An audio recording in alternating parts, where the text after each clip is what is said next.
Hello guys and gals, welcome to my channel. Today I will talk to you about mistakes I've made as an artist. And while I do that, I hope you enjoy this drawing of Erza Scarlet from Fairy Tail manga. She is one of my favorite female characters and one of my favorite mangas of all time. I'm drawing her today with my own style, so that's something I will cover later in the video. I hope you enjoy. Here's a list I came up with.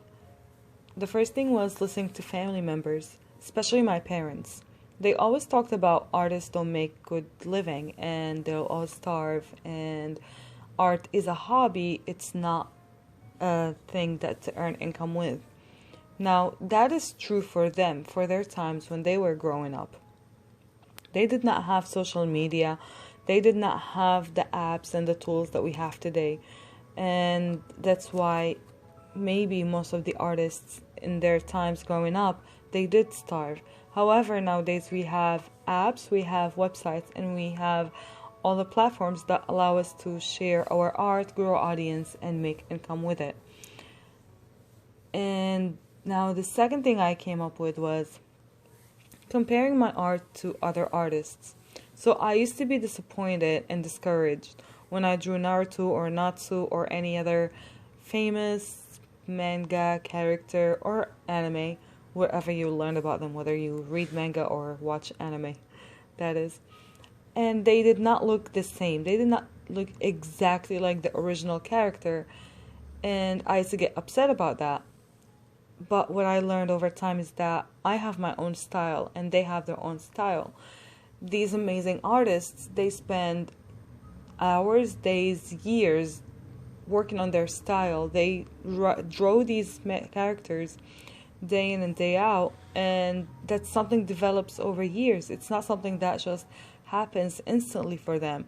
And why am I comparing myself to their hard work over that amount of years and expecting myself to do exactly the same?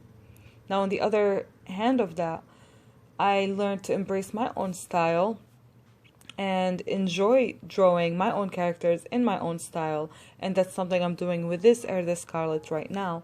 I'm drawing her in my own style.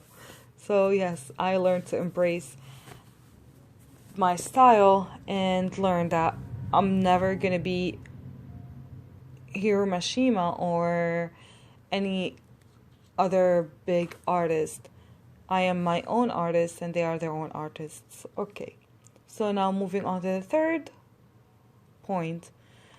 Thinking that I'm not good enough and I put off my work on my own manga for the longest time because of that thought.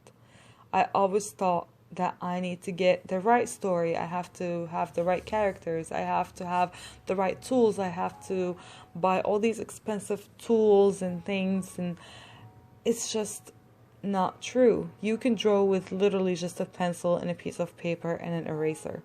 That's all you need, that's all the tools. Or I'm not gonna dump it on you, that's all I needed. I take responsibility of my own actions, so I say I needed. Anyway, so that was a dangerous thought, and I kept putting off working on my own project for the longest time, thinking that I need more practice and it'll take more time. And that brings me to my next point, time. Whew, that's a big subject. I was always thinking that I will always have time, and whoa, this was the most dangerous thought I've ever had. Because I thought I had time, so half a year passed and I did not work on my manga. I kept drawing randomly and think that it's practice. I wrote down some ideas for manga stories and things, but I was like, okay, I'm gonna craft it and make it perfect and it has to be ready and all that. All that was just an excuse to procrastinate, really.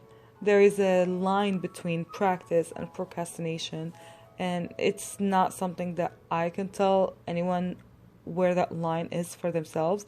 We each have to figure it out for ourselves. So what I was doing actually is drowning myself in the thought of tomorrow, and that was an endless loop of, all right, tomorrow or next week I'm gonna work on it, but now I'm gonna practice and I'm gonna practice again. And nope, the moment I decided that the time is today, I went online and I started searching for anything that could give me a deadline. So I found a manga contest and I worked on a short one-shot story and submitted to the contest. And that was all done within 10 days. So I found out about the manga 10 days prior to the contest closing date, and I made a whole new story and I made all new characters and submitted it on time. And during that experience, I learned about myself something. I learned that I needed a deadline. It's not that I needed time, I needed a deadline. And that's a saying. I forgot who said it.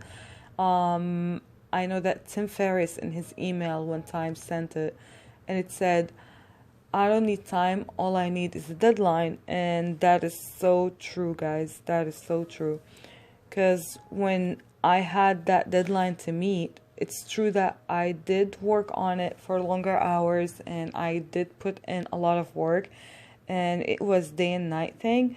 But in the end, I came up with something. And that sense of accomplishment, it's a small thing. And I don't know if I will win. I don't think I will win because it was just a very short story.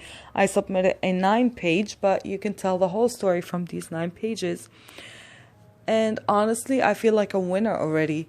Just because I already worked on something and submitted that thing, I feel like a winner. So my advice to anyone who needs some kind of accountability or some kind of motivation, just find something and meet a deadline, because that will give you a boost of energy and a sense of accomplishment that you've done something in a short time period. Alright guys, so those were some of the mistakes I've done, and if any of these resonate with you, I hope you let me know in the comments, and I thank you so much for watching. I hope you come back to my channel soon enough, and yep, you have a wonderful day.